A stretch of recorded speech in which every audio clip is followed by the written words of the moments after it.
오늘은 또 야고보서 이어서 5장 7절에서 11절의 말씀을 가지고 고난당할 때 오래 참으세요.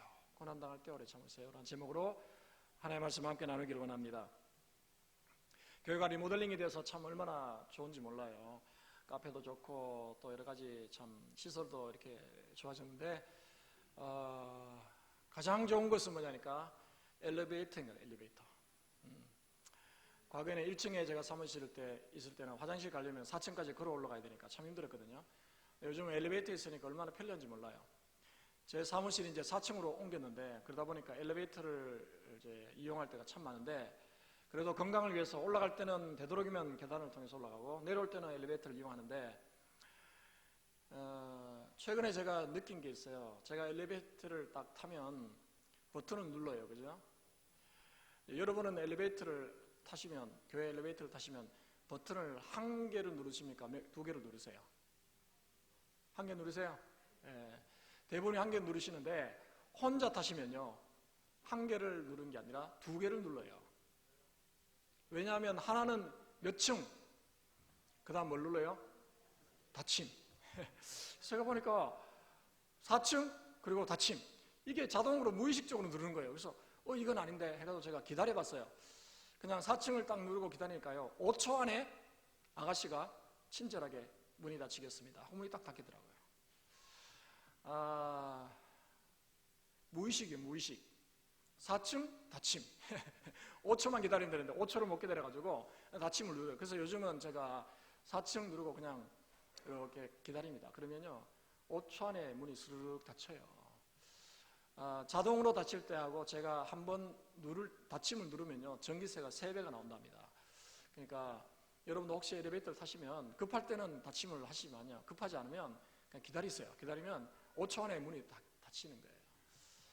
제가 이 말씀을 왜 드리냐 하면 우리가 요즘 급한 시대에 살아가고 있잖아요. 그래서 참는 거, 기다리는 게 참 힘든 시대에 우리가 살아갑니다. 한국은 인터넷이 얼마나 잘 됐는지 초고속 스피드, 이 초고속 인터넷이 가는 곳마다 되어 있어가지고 와이파이가 금방 켜지잖아요. 그러다 보니까 오래 참으라 이런 말을 듣기가 참 싫어하고 상당히 참는다는 말 자체가 불편하게 느껴지는 그러한 시대에 우리가 살아가고 있습니다.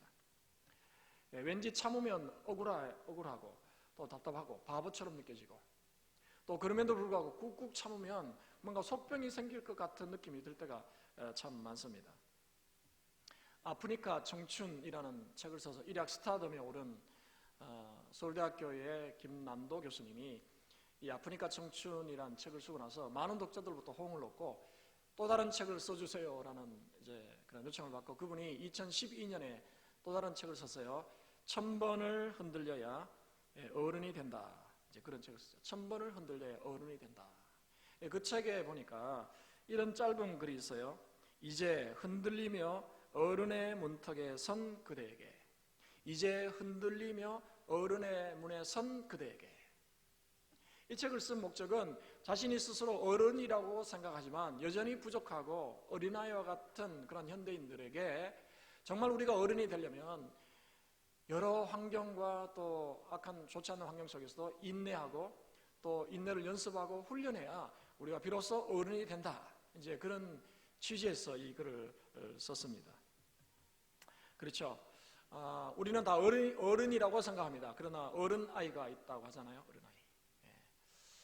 그런 것처럼 우리가 어른이 되려면 정말 이 훈련을 통해서 인내를 통해서 우리가 만들어지는 것인데 오늘 야고보가 지난주에 우리가 살펴본 것처럼 이 부유한 자들, 부자들에 의해서 압박당하고 고난당하는 자들을 향해서 오늘 주시는 말씀이에요. 그게 오늘 7절에 나와 있는데 7절에 보니까 그러므로 형제들아 여기 말하는 형제들은 뭐냐니까 고난당하는 형제들이에요.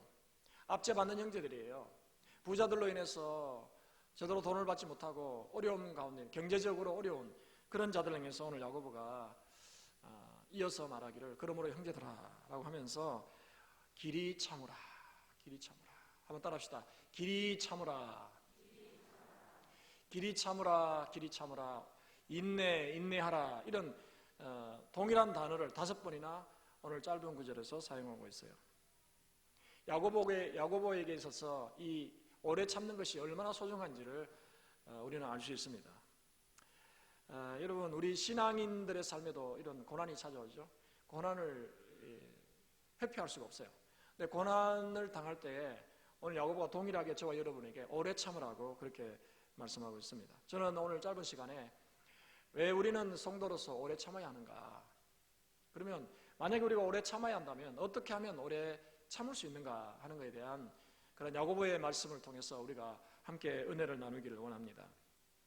먼저 우리는 왜 오래 참아야 하느냐, 오래 참으라고 길이 참으라, 오래 참으라, 인내하라 그렇게 했는데 왜 우리는 오래 참아야 하느냐 하는 거죠. 야고보는 오늘 짧은 구절 속에서 우리가 왜 오래 참아야 하는지에 대한 이유를 몇 가지로 설명하고 있어요. 오늘 7절을 한번 읽어보겠습니다. 7절 시작. 그러므로 형제들아 주께서 강림하시기까지 길이 참으라. 보라 농부가 땅에서 나는 귀한 열매를 바라고 길이 참아 이른 비와 늦은 비를 기다리나니. 아멘. 오래 참으라 그랬어요. 여러분 우리가 인생을 살아가다 보면 참을 일이 참 많잖아요. 왜 참아야 되냐면 문제가 생기니까, 고난을 당하니까.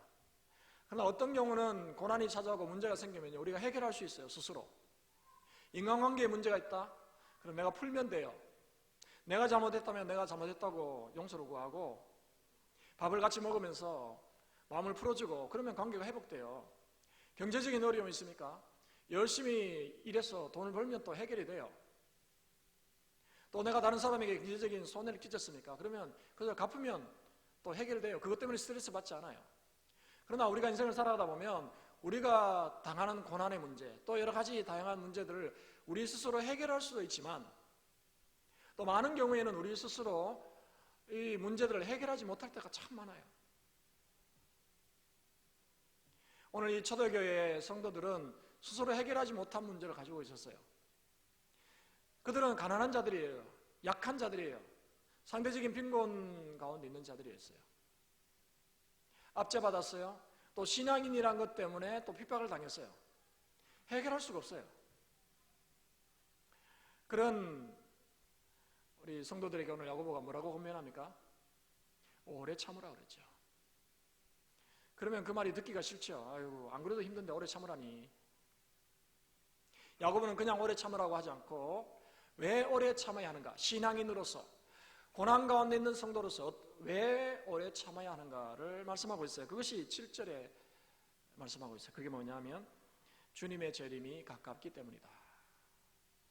8절에도 주님의 재림이 가깝다 그렇게 말했어요. 주님의 재림. 이 초대교회 성도들에게는요, 주님의 재림이 그들에게 유일한 소망이었어요. 오늘 현대인들, 현대 그리스도인들에게 주님의 재림은 그렇게 소망이 되지 않는 것 같아요. 주님 천천히 오시면 좋겠습니다. 그렇게 생각하죠. 성경에 보면, 신약 성경에 보면 예수님이 재림하신다는 구체적인 기록의 말씀이 318번이나 나와요. 예수님 반드시 재림하세요. 한 번의 약속이 아니라 300번 넘게 약속하셨어요.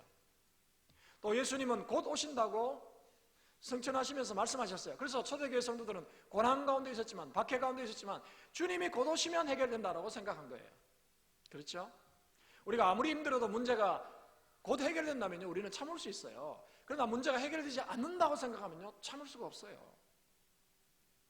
우리는 어떻게 우리가 가진 고난의 문제, 고난 가운데서 어떻게 인내할 수 있느냐, 오래 참을 수 있느냐, 문제가 해결될 때가 온다는 것을 기억하면 우리는 참을 수가 있는 거예요. 그때가 언제입니까? 오늘 야고보는 1절에 뭐라고 했습니까? 그리스도께서 재림하실 때까지라고 말했어요. 까지. 주님 재림하실 날이 온다는 거예요. 그때가 되면 해결받는다는 거죠. 그래요, 우리가 인생을 살아가다 보면 많은 문제, 또 그리스도인으로서 많은 어려움과 고난을 당해요. 우리가 해결하지 못하는 문제들이 많아요. 그러나 우리가 인내할 수 있는, 오래 참을 수 있는 유일한 이유가 있다면 그것은 바로 주님이 곧 재림하신다. 주님이 오시면 다 해결된다.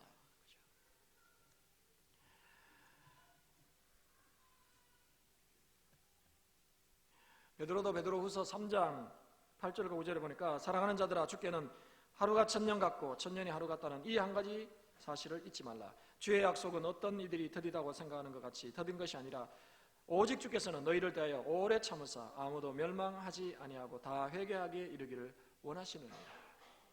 주님도 오래 참으세요. 왜요? 빨리 재림하지 않고 오래 참으세요. 하루를 천년같이 기다리세요. 왜 그래요? 하나님의 택한 백성들을 더 구원하시기 위해서 그렇게 하신다는 거죠. 우리는 신앙생활 하면서 여러 가지 어려움을 당합니다. 질병의 문제에 노출되어 있고요. 인간관계로 내가 잘못하지 않았는데 오해를 받아서 성도들 간에 또 세상 사람들과 관계 속에서 내가 아무리 오해를 풀려고 해도 풀리지가 않을 때가 있어요. 참 어려워요. 힘들어요. 또 우리가 기도하지만 기도가 응답되지 않을 때 참 난감할 때가 참 많아요. 그럼에도 불구하고 우리가 인내해야 할 수 있는 이유는 뭡니까? 바로 주님이 심판주로 오시고 주님이 우리의 모든 약함과 또 우리의 문제를 해결해 주실 그러한 해결자로 오신다는 사실을 우리가 인정한다면 우리는 인내할 수가 있는 거예요. 가난한 자들이 압박당하는 그런 어려운 가운데 있었지만 주님이 곧 재림하신다. 주님이 재림하시면 신원해 주시고 해결해 주신다는 그런 믿음이 있다면 너희들이 인내할 수 있다라고 말한 거예요. 그러면서 누구를 예를 들었냐니까 농부의 예를 들었어요. 농부. 여러분 농부를 잘 아시잖아요. 농사 짓는 사람들의 특징은 뭐냐니까 오래 참는 사람들이에요. 그렇죠?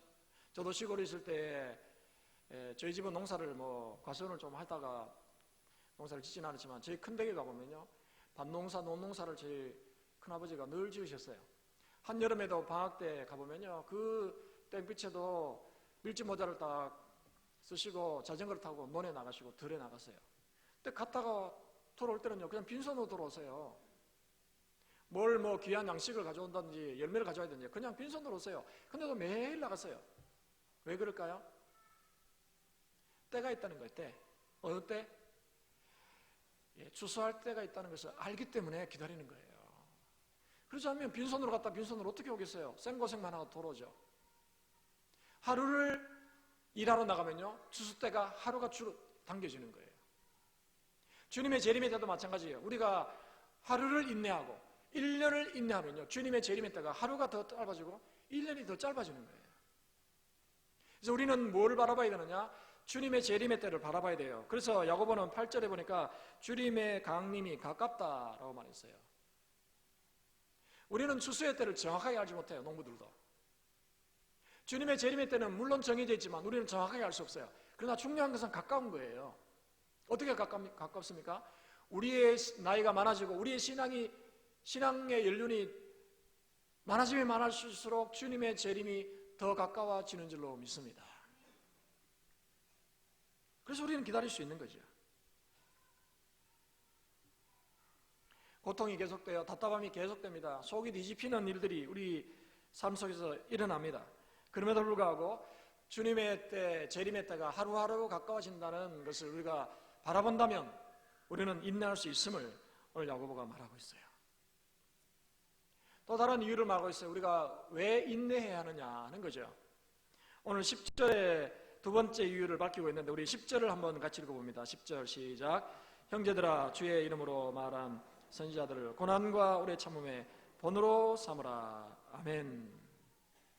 선지자들의 고난과 오래 참음을 본으로 삼으라 그랬어요.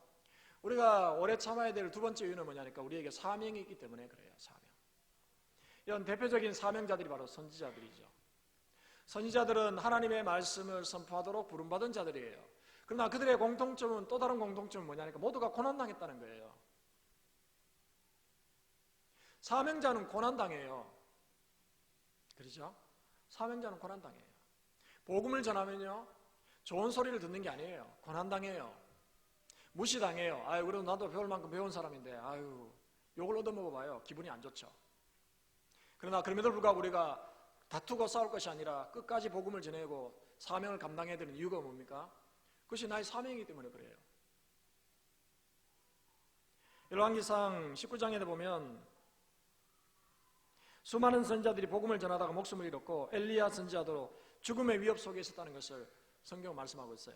신약과 구약 중간기라고 하는데 그 기에 있는 전승에 보면요 이사야는 몸이 반으로 잘리는 그런 고통을 겪다가 결국 순교했다고 그렇게 기록이 나와요.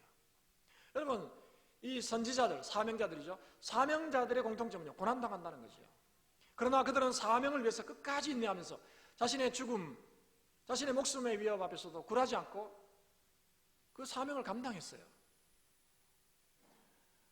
아유, 목사님, 사명자들은 특별한 사람들이고 목사님과 같은 분들, 또 저 먼 곳에 나가서 복음을 전하는 선교사님들만 사명자지 우리는 그냥 사명자 아닙니다 라고 생각할지 모르죠. 여러분 그렇습니까? 복음을 전하는 자, 말씀을 전하는 자만 사명자일까요? 그렇지 않아요. 여러분, 믿음을 가진다는 모두가 사명자예요. 우리는 예수님을 따르는 자들이에요. 따르는 자. 그래서 사명자들이에요. 믿음을 가지는 순간 우리는 고난을 당하게 돼 있어요. 여러분, 그래서 사명이라는 단어를 살펴보면 사명, 한자인데요, 사명이라는 것은 어떤 뜻이냐면 목숨 걸고 보낸다. 목숨 걸고 보낸다는 거예요. 산은 보낸다는 뜻이에요. 명은 목숨 명자죠. 또 목숨 걸고 쫓는다, 그런 뜻이에요. 하나님이 주신 명령에 목숨 걸고 따르고 목숨 걸고 보내고 목숨 걸고 순종하고 쫓는 것이 그게 사명이라는 거죠. 그래서 하나님께서는 선지자들이 복음을 전하다가 또 하나님의 말씀을 전하다가 고난당할 때요, 고난에서 그들을 구출해 주신 적이 한 번도 없어요. 고난을 회피하도록, 고난을 면하도록 해준 적이 없어요. 다만 고난 한가운데서 그들을 돌보셨어요. 왜요? 사명 감당할 때 반드시 고난이 따라오기 때문에 그래요. 여러분, 우리가 믿음 생활한다는 게 뭡니까? 믿음 생활한다는 것은 그냥 뒷짐지고 어떻게 하는 거 보자, 이게 믿음 생활하는 게 아니에요. 믿음 생활 그 자체가 고난이에요. 고난. 온갖 시련과 고난과 박해 속에서 우리는 주님을 따르는 자들로 우리는 부름을 받았어요. 하나님은 우리가 편안하고 안락한 삶을 살도록 부르신 것이 아니에요. 사명자로 불러주신 줄로 믿습니다. 목회자면 사명자가 아니에요. 선교사면 사명자가 아니에요. 우리 모두는 사명을 가진 직장인이요, 사명을 가진 사업가요, 사명을 가진 학생이요, 사명을 가진 군인이요, 사명을 가진 주부인 줄로 믿습니다. 그런 자들은 공통적으로 고난을 당해요. 그럼에도 불구하고 우리가 인내해야 되는 이유가 뭡니까? 사명을 감당하도록 우리에게 맡기셨기 때문에 그런 거예요. 그래서 바울은 자신의 사명 완수에 대해서 사도행전 20장 24절에 이렇게 밝혔어요. 내가 달려갈 길과 주 예수께 받은 사명, 곧 하나님의 은혜의 복음을 증거하는 일을 마치려 하면은 나의 생명조차 조금도 귀한 것으로 여기지 아니하노라. 사명은요, 생명을 바쳐야 되는 거예요. 생명. 예수님께서도 요한계시록 2장에 보면 에베소 교회를 향해서 하신 말씀이 있어요. 거기 보면 예수님께서 에베소 교회를 향해서 이렇게 말씀하셨어요. 너는 장차 받을 고난을 두려워하지 말라. 볼지어다 마귀가 장차 너희 가운데 몇 사람을 옥에 던져 시험을 받게 하리니 너희가 10일 동안 환난을 받으리라. 내가 죽도록 충성하라. 그리하면 내가 생명의 관을 내게 주리라 그랬어요. 앞에 걸 다 떼먹고 죽도록 충성하라. 그리하면 생명의 관을 주리라. 그게 아니에요. 여러분, 충성한다는 게 뭐예요? 사명을 완전히 감당하는 거예요. 그래야 생명의 물건을 주시는 거예요. 그러면 사명을 완벽하게 감당하려면 어떻게 해야 돼요? 고난을 당해야 돼요. 고난을 당해서. 그래서 주님께서도 뭐라고 했어요? 시험을 받거든. 시험을 받는다고 그랬어요. 10일 동안 환난을 받으리라.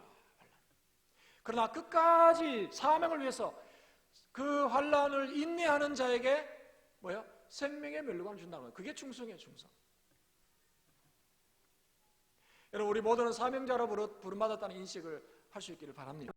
때로는요, 이유를 아는 고난일 수도 있어요. 그러나 많은 경우에 이유를 알지 못하는 고난, 왜 하나님이 나에게 이런 고난을 주시는가, 그 이유와 목적을 모를 때가 더 많아요. 놀라운 것은 오늘 야고보가 욥의 예를 들었는데 야고보가 욥을 상당히 좋았던 것 같아요. 여러분, 욥은 하나님께서 왜 자신에게 그런 고난을 허용하신지를 한 번도 말씀하신 적이 없지만, 그러나 욥기를 보면요, 몇 가지를 통해서 욥이 그것을 어렴풋이 알았구나 하는 것을 알 수 있어요. 그 첫 번째 구절이 뭐냐니까 이 욥기 뒷부분에 나오는 건데, 욥기 42장 5절에 나오는 이 욥의 고백인데요, 우리 한번 같이 읽어볼까요? 시작. 내가 주께 대하여 귀로 듣기만 하였사오나 이제는 눈으로 주를 배움나이다. 아멘. 누구보다 하나님을 신실하게 섬기는, 하나님과 친밀한 교제 가운데 있던 그런 욥이었어요. 근데 그가 고난당한 이후에 그가 하나님께 뭐라고 고백합니까? 내가 이제는 뭐라고 그랬어요? 귀로 주님에 대해서 듣기만 했는데 이제는 주를 눈으로 봅니다 라고 그랬어요. 어마어마한 변화가 생겼던 걸 알 수 있어요. 또 그 이전에 23장에 보면 욥이 또 다른 놀라운 고백을 해요. 그 고백도 한번 우리가 읽어보기를 원하는데 욥기 23장 8절에서 10절 읽어봅니다. 시작. 그런데 내가 앞으로 가도 그가 아니 계시고 뒤로 가도 보이지 아니하며 그가 왼쪽에서 일하시나 내가 만날 수 없고 그가 오른쪽으로 돌이키시나 회복 배울 수 없구나. 그러나 내가 가는 길을 그가 아시나니 그가 나를 단련하신 후에는 내가 순금같이 되어 나오리라. 아멘. 앞으로 가도 주님이 계시지 않고 뒤로 가도 주님 만날 수 없고 아무리 주님을 불러봐도 주님이 침묵하고 계시는데 그가 깨달은 게 뭐예요? 하나님께서 왜 나에게 이런 고난을 허용하셨을까? 허락하셨을까?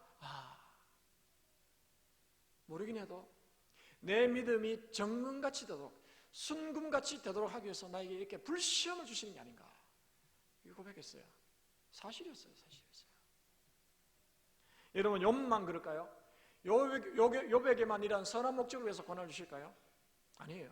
우리 모두에게도 고난의 모양은 다르지만요, 하나님께서 우리에게 고난을 허용하신 이유는 선한 목적으로 우리에게 고난을 허용하시는 줄로 믿습니다. 그래서 오늘 야고보가 이 11절 마지막에 뭐라고 그랬어요? 보라, 인내하는 자를 우리가 복되다 하나니 너희가 욥의 인내를 들었고, 그 다음 중요한 게 뭐예요? 주께서 주신 결말을 보았거니와. 결말을 봤어요.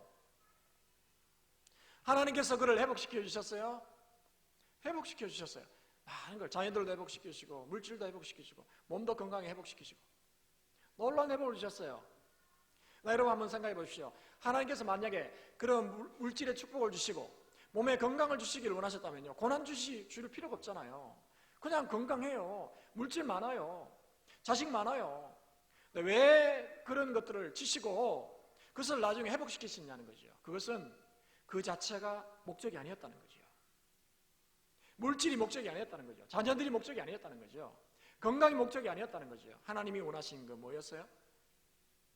그의 믿음이 더 깊어지고 더 정것 같은 믿음이 되기를 원하셔서 그에게 그런 고난을 허용해 주신 거예요. 그래서 결말을 본 거예요. 결말을.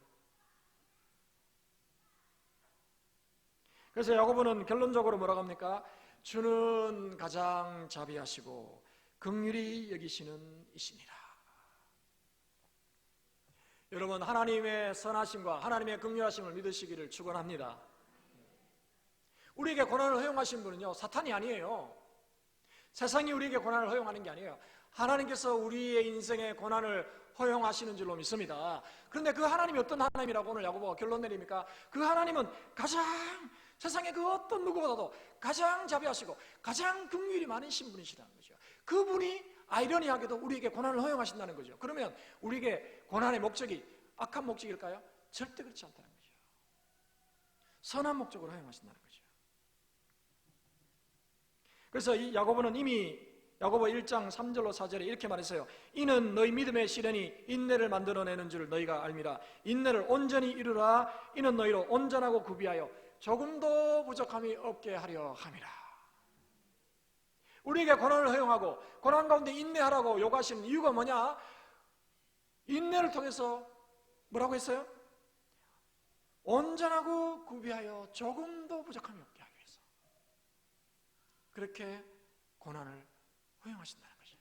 그래서 우리가 그것을 믿음으로 받고, 하나님은 선하신 분이시구나, 고난조차도 선한 목적을 위해서 사용하시는구나 하는 것을 믿고, 때가 되면 하나님께서 다 해결해 주시고 문제를 해결해 주시고 회복시켜 주실 것을 믿습니다 하고 고난을 받아들이면 어떻게 되는 거예요? 고난을 능히 이기고 또 끝까지 인내하게 되는 줄로 믿습니다. 설교가 끝났어요. 이미 해결이 됐어요.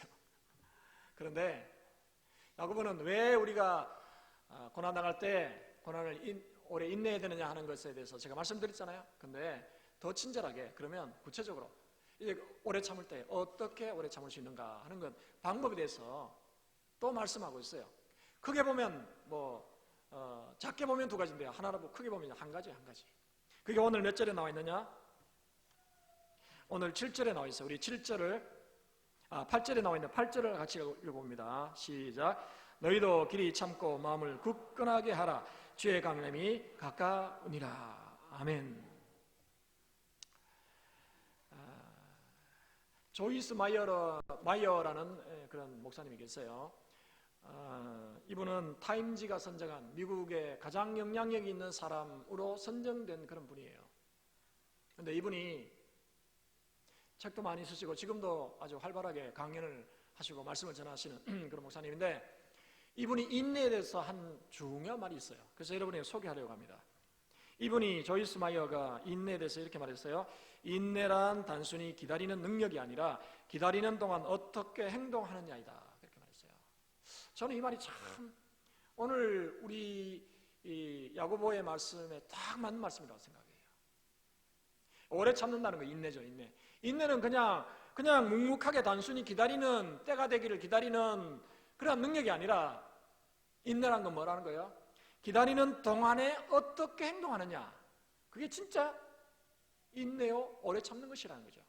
행동만을 말하는 게 아니에요. 이 행동이라는 건 태도에서 나오죠. 태도가 고도를 결정하는 거죠. 태도가 행동을 결정하는 거예요. 행동은 태도에서 나오는 거예요. 자세. 고난이 다가올 때에 우리가 어떤 자세를 가지느냐 하는 것이 더 중요하다는 거죠. 그냥 이를 악물고 그냥 막 참는 그게 아니라 어떤 태도로, 어떤 행동으로 인내하느냐 하는 것이 더 중요하다는 거죠. 그래서 오늘 야고보가 그것을 말씀하고 있어요. 그것이 오늘 8절의 말씀이죠. 너희도 길이 참고 마음을 굳건하게 하라. 한번 따라합시다. 마음을 굳건하게 하라. 우리가 오래 참을 수 있는 비결은 뭐냐니까 마음을 굳건하게 하는 거예요. 마음을 굳건하게 한다는 게 뭡니까?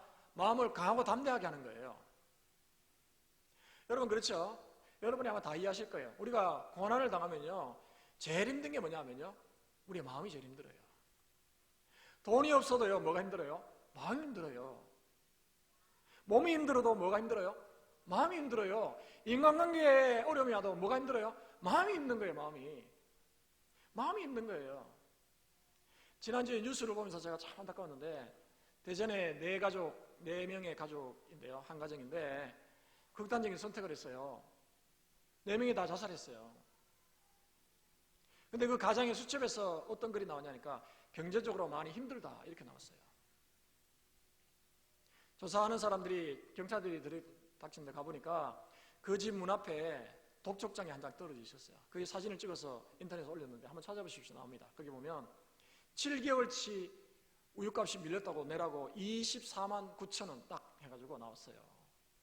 이 가정이 돈이 없으니까 우유값 7개월치를 못 내가지고 독촉장을 받았어요.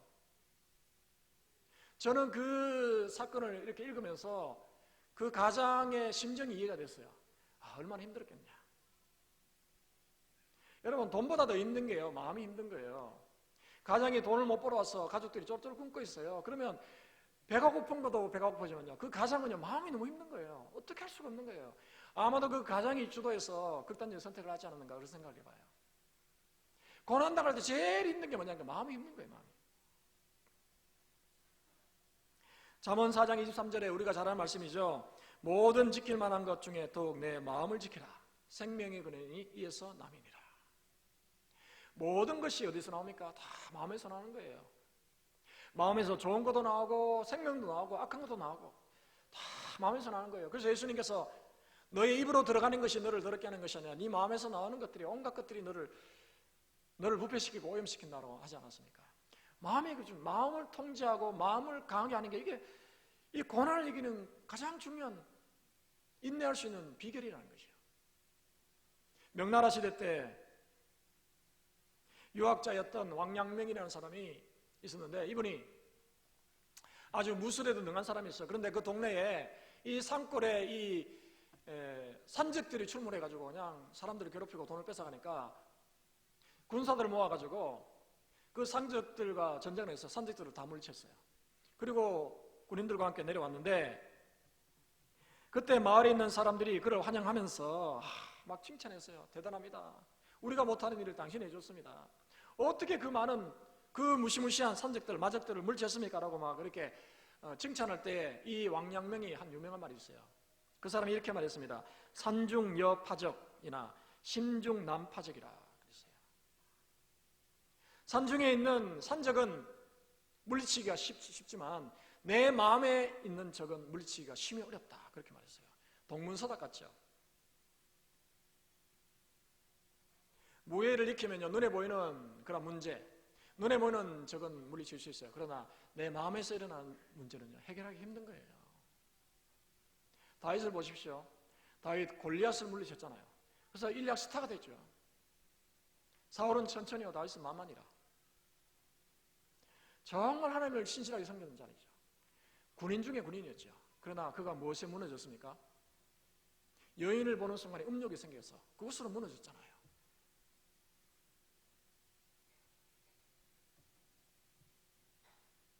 삼손 아시아 삼손이 얼마나 힘이셨습니까? 믿기 힘들 정도로 나귀 턱뼈 하나로요 1000명을 죽였어요. 저는 그게 정말 사실일까? 나귀 턱뼈 하나로, 나귀 턱뼈가 얼마나 센지 그 나귀 턱뼈를 가지고 1000명을 죽였어요. 대단한 장수죠. 근데 그가 누구한테 무너졌습니까? 여인 들릴라한테 무너졌잖아요. 중요한 거는요, 눈에 보이는 적이 아니에요. 내 마음 안에 있는 내 마음이에요. 마음을 통제한다는 게 그만큼 힘든 거예요. 그러나 우리가 마음을 잘 통제하면 인내할 수가 있는 거예요. 인내할 수 있는 거예요. 여러분, 고난을 당할 때 여러분 마음을 잘 통제하시기를 축원합니다. 성령께서 여러분 마음을 다스려 주시기를 바랍니다. 우리가 마음을 어떻게 다스릴 수 있을까요? 마음을 다스릴 수 있는 비결이 뭐냐니까 오늘 여기 9절에 말씀하고 있어요. 이어서 8절 9절인데 9절을 한번 읽어봅니다. 9절 시작. 형제들아 서로 원망하지 말라. 그리하여야 심판을 멸하리라. 보라 심판주가 문 밖에 서 계시니라. 아멘. 우리가 마음을 다스리는 비결은 뭐냐니까요. 우리의 입을 통제하는 거예요. 입을 통제하는 거. 여러분, 마음과 입은요 연결되어 있어요. 마음이 힘들면요 그냥 입에서 좋은 말이 안 나와요. 불평과 원망이 나오죠. 여기 9절에 말씀하면 서로 원망하기 시작해요. 종로에 가서 뺨 맞고 어디 가서 푼다는 말 있잖아요. 그죠? 내가 고난당하면요 마음이 힘들어져요. 그러면요 그것을 참다 보다 보면 어떻게 돼요? 이게 불평과 원망으로 나는 거예요. 가족들한테 그게 스트레스를 다 푸는 거예요. 공연히 성도들에게 스트레스를 푸는 거예요. 우리가 사랑으로 섬겨야 되는데 힘들다 보면요 자꾸 이게 불평, 원망이 생기는 것이에요. 공동체가 어려워지는 거예요. 오늘 여기 나온 초대교회 성도들 부자들로부터 압제를 당했어요. 경제적으로 공고해요. 그러니까 성도들이 모이면 서로 섬겨야 되는데 돈도 없지, 마음도 힘들지. 그러니까 좋은 말이 안 나오는 거예요. 그러니까 자꾸 불평하고 원망하는 말이 나는 거죠. 한 사람만 그런 것이 아니라 서로가 그렇게 하다 보니까 공동체가 위기 속에 빠졌어요. 이스라엘 백성들이 출애굽을 했잖아요. 하나님께서 모세를 사용하셔서 그들을 출애굽시키셨어요. 얼마나 기적같은 일이 많이 벌어졌습니까? 10가지 재앙을 통해서 하나님이 정말 능력자인 것을 하나님께서 보여주셨어요. 근데 그들이 출애굽하자마자 그들이 광야길로 가는 동안에 애굽의 군대가 그들을 쫓아왔어요. 그때 그들이 한 태도와 행동이 어떤 것입니까? 불평했어요. 원망했어요. 출애굽기 14장 1절에 보니까 애굽에 매장지가 없어 당신이 우리를 이끌어내어 이 광야에서 죽게 하느냐? 어찌하여 당신이 우리를 애굽에서 이끌어내어 우리에게 이같이 하느냐? 불평 원망했어요. 물론 한편으로는 이해돼요. 왜? 군대가 자기를 쫓아오는 거 한 번도 본 적이 없으니까. 거기서 그친 게 아니에요. 광야길을 걸어갈 때 물이 없고 또 음식이 떨어졌을 때 그들을 또다시 불평했어요. 출애굽기 16장 3절을 우리가 한번 같이 읽어볼까요? 시작. 고기가 막 곁에 앉아있던 때와 떡을 배불리 먹던 때에 여호와의 손에 죽었더라면 좋았을 것을 너희가 이 광야로 우리를 인도해내어 이 온 회중이 줄여 죽게 하는도다. 아멘. 불평하고 원망했어요. 힘들면 마음을 통제 못하면요 불평과 원망이 나오는 거예요. 여러분은 어떻습니까? 여러분은 어려울 때 고난이 계속될 때 원망하고 불평하지 않습니까? 하나님, 왜 내가 이런 고난을 당해야 됩니까? 왜 내 몸은 이렇게 아픕니까? 왜 기도하는데도 내 기도 응답하지 않습니까? 왜 나는 가난한 집에 태어나서 이렇게 삶이 쪼들리고 힘듭니까? 나는 신앙생활 잘 해보려고 하는데 하나님, 왜 나를 좀 안 도와주십니까? 왜 이렇게 내게는 문제가 많습니까? 하나님, 나 마음 상했어요. 나 이제 교회 안 나오렵니다. 알아서 하십시오. 어떤 경우는 신앙생활 적겹습니다. 안 그래도 힘든데 마음까지 힘든 거예요. 그러니까 이런 불평과 원망이 나와요. 그러나 여러분, 불평과 원망을 내려놓으시기를 축원합니다. 그게 마음을 다스리는 비결이에요. 여기까지 올라오죠. 그러나 눌러야 돼요. 내뱉는 순간에요, 인내를 못하는 거예요. 창세기 4장 49장에 보면 이 이스라엘의 위대한 족장이 나와요. 바로 야곱이죠. 야곱이 죽기 전에 그의 자식들을 다 불러놓고 그 아들 한 명 한 명에 대해서 평가라고 해야 될까요? 그 한 명 한 명의 특징을 잘 설명하는 그런 말을 하고 있어요. 그러면서 축복을 하는 그런 내용이 나오는데, 거기 보면 유독 요셉을 향해서 야곱이 하는 그런 말이 나와요. 거기 보면 야곱은 요셉을 향해서 너무나도 아름다운 은유를 사용해서 요셉을 설명하는데, 요셉을 하나의 포도나무 가지로 묘사했어요. 창세기 49장 22절을 한번 읽어볼까요? 요셉은 무성한 가지, 곧 샘 곁에 무성한 가지라. 그 가지가 담을 넘었도다. 아멘. 요셉은 무성한 가지, 샘 곁에 무성한 가지라. 근데요, 그 가지가 어떻게 해요? 담을 넘었도다 그랬어요. 야곱은 요셉을 아주 가장 적절하게, 가장 잘 표현한 구절이 아닌가, 저는 그렇게 생각합니다. 요셉의 생애와 더할 나위 없이 잘 어울리는 그런 그림 언어가 아닌가 저는 생각합니다. 여기 가지는 아마도 포도나무 가지인가 아닌가 생각해요. 가지가 어떻게 됐어요? 무성한 가지가 담을 넘는다 그랬어요. 보통 나무는 그냥 이렇게 서 있잖아요. 그런데 담을 넘는 가지는 어떤 가지예요? 포도나무 같은 가지죠. 장애물이 생기면 그냥 장애물과 함께 이렇게 건너가는 거예요. 위로 올라가는 거예요. 요셉이야말로 정말 고난의 대명사죠. 얼마나 고난을 많이 했어요. 형들로부터 모함을 받고 종으로 팔려가고, 거기서도 보디발 아내의 모함을 받아가지고 옥에 들어가고, 옥에서도 자기가 정말 꿈을 해석해 주었지만 그를 구해주지 못하고 온갖 고난을 당했어요. 그러나 묵묵히 참았어요. 그런데요, 놀라운 것은 욥의 스토리를 보면 욥이 한 번도 불평하거나 원망하거나 형들에게 내가 이렇게 갚으리라 한 구절을 찾을 수가 없어요. 야곱이 그것을 알았던 거죠. 불평과 원망이 없었어요. 그 이유가 뭡니까? 마음을 잘 다스린 거죠. 어떻게 마음을 다스릴 수 있었나요? 자신이 당하는 고난이 공연한 고난이 아니라 비록 형들로 인해서 내가 고난을 당하고, 또 나를 알지 못하는, 나를 모함하는 한 여인으로 인해서 내가 고난을 당하고, 또 내가 그렇게 선한 일을 했지만 나에게 선을 갚아주지 않는 그런 사람들로 인해서 내가 여전히 감옥에서 고난을 당하지만, 이 모든 고난의 속에 하나님이 개입하시고 하나님이 함께 하시고, 고난을 허용하신 분은 오늘 야고보가 고백한 것처럼 가장 선하시고 가장 자비가 풍성하신 하나님이십니다 하는 그러한 신앙의 고백이 있었기 때문에 불평과 원망하지 않았던 거죠. 요즘 세상을 보면 참 마음이 힘듭니다. 정치를 보면요, 더 마음이 힘들어요. 나라가 어떻게 되겠는가 하는 생각을 합니다. 걱정과 염려가 참 많아요. 이러다 나라가 정말 어떻게 되면 어떨까? 나라가 망하지는 않을까? 최근에 제가 뉴스를 보니까 2045년인가 그때쯤 되면, 지금 많이 남았죠? 2045년이 되면요, 우리나라의 인구가 65세 인구와 65세 이하 인구가 1대1이 된답니다. 노인 인구가 일본을 앞지른대요. 2045년이 되면. 근데 그것도 문제지만요, 더 문제가 뭐냐면 노인을 부양하는 인구가 훨씬 줄어든다는 거죠. 지금은 100명이 20명의 노인을 부양하는 그런 구조래요. 100명이 20명이죠. 근데 그때가 되면요, 100명이 100명의 노인을 부양해야 되는 거예요. 5배로 짐이 무거워지는 거예요. 우리는 지금 현 세대는 그럭저럭 살지 몰라도 다음 세대가요 어마어마한 짐을 지는 거예요. 경제적으로 부담이 엄청 많아요. 견딜 수 있을까?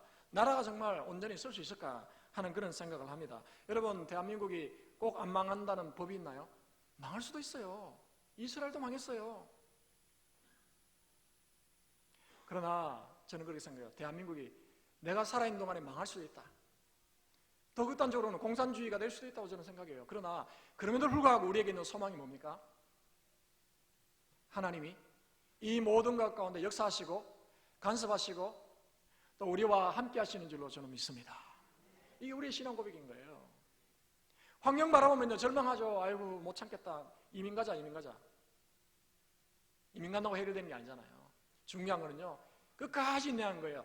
하나님이 살아계시고 하나님이 때가 되면 이 모든 것을 원상태로 복구하시고 회복시키실 것을 우리가 믿기 때문에 오늘도 우리는 인내할 수 있는 거예요. 여러분 마음을 다스릴 수 있기를 축원합니다. 성령께서 여러분의 마음을 잘 다스리셔서 현실 환경은 힘들고 어려울지라도 그 주님께서 주시는 새 힘을 가지고 우리는 희망 가운데 한 주간을 또 살아가야 할 줄로 믿습니다. 오래 참는 자는 하나님께서 반드시 회복시키시고 하나님께서 놀라운 은혜와 상급을 여러분에게 주실 줄로 믿습니다. 이 믿음을 가지고 이번 한 주간도 주여 은혜 가운데 또 승리하며 하나님께 영광을 올려드리는 그런 복된 성도의 삶을 살아가는 우리 장의적의 성도 모두가 되실 수 있기를 예수님의 이름으로 축복합니다. 아멘. 이 시간 말씀을 기하고 한 1분만 기도하기를 원합니다. 고난당할 때 오래 참으라고 했는데 하나님 참는 것이 힘듭니다. 그러나 우리는 믿음을 가진 자이기 때문에 이 고난을 인내하고 참는 것이 사명입니다. 하나님 감당케 하여 주옵소서. 마음을 통제하게 해주시고 우리의 말을 통제할 수 있도록 우리 입술을 주장하여 주옵소서. 그래서 날마다 하나님 앞에서 승리의 삶을 살아갈 수 있도록 이 시간 주여 한번 외치고 결단의 기도 드립니다. 주여 하나님 아버지